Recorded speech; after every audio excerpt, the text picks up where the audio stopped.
HLA typing done, collect the money, and in next 1 year we can do a bone marrow transplant. So they can do in the next 1 year.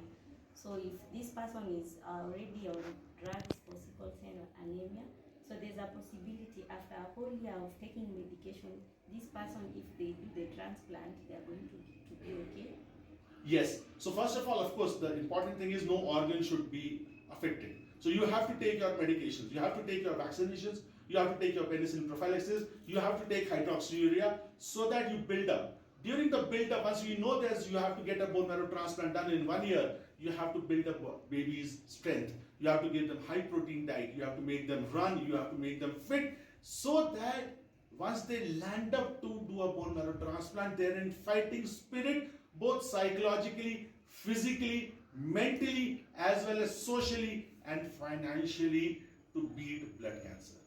It was not in our hands to be born with a sickle cell disease, but what is in our hands is to cure sickle cell disease through innovation and scientific endeavors, and of course the God's blessing.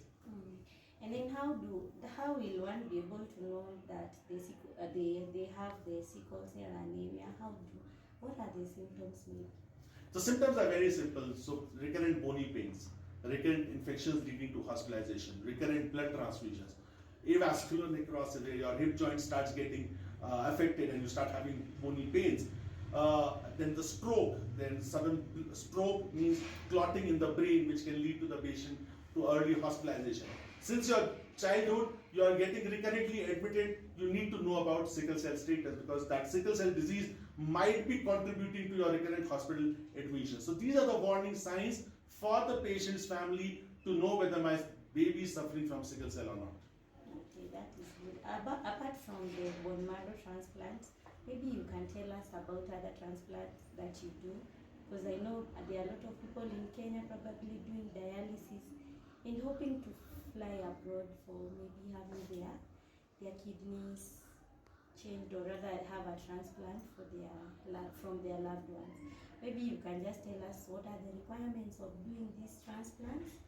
So there are various kinds of transplants. For a liver disease, there's a liver transplant. For people suffering from kidney disorders, there's a kidney transplant. There's a bone marrow transplant. There even now heart and lung transplant have started in India. So I think those patients suffering from an end-stage renal disease, kidney transplant is an option. And Fortis is a full-fledged space where all these transplants are done under one roof. And it's not a one-man show, it's a team effort, which is different from the rest of the world and rest of the country, is that it's a team, very robust team. So like now we have a team here in Nakuru with pathways and so on and so forth. And Irene, I think that's what the team membership is all about and team strength is all about. So even if you have a disease and you can't travel to India, please feel free to get in touch with the people on the ground because their version of life is to cure people. They are day and night working in these hospitals is to bring comfort to the people suffering from various diseases which was never in their hands. So I think it's a wonderful time, wonderful era to get connected digitally and solve many more problems together. So people, you have heard what the doctor has said here. Cancer, yes, is curable when it's in the early stages. So people tend to think that cancer is a death sentence. No, it's not a death sentence.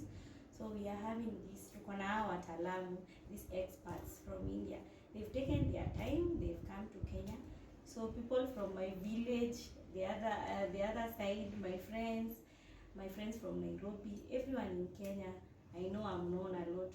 So if you see me here and you have seen him, just you know that you'll get healed. We are not going to bury anyone because of cancer. Like right now, I was looking on the social media and I happened to see that Kate Middleton is currently diagnosed with this stigma. And if it is not just a stigma for the poor people, even the rich get it. And everyone is trying to fight this disease. So make sure you like, comment and subscribe to my YouTube channel, and also make sure you follow Fortis International, Pathways International, and make sure you tell your loved ones because we want to make sure that everyone is getting healed.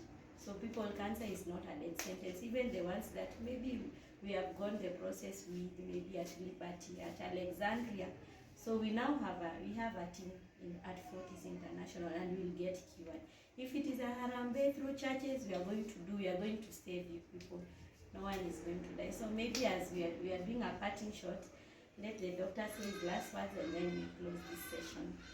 I'm thankful to the people of Kenya and Nakuru for hosting us and such a good host. We together are going to build the future dreams of this country, and together we have to cure many more people. Have trust, have faith, and believe in Almighty, that Almighty is always there to help all of us across oceans, across continents, across mountains. Thank you.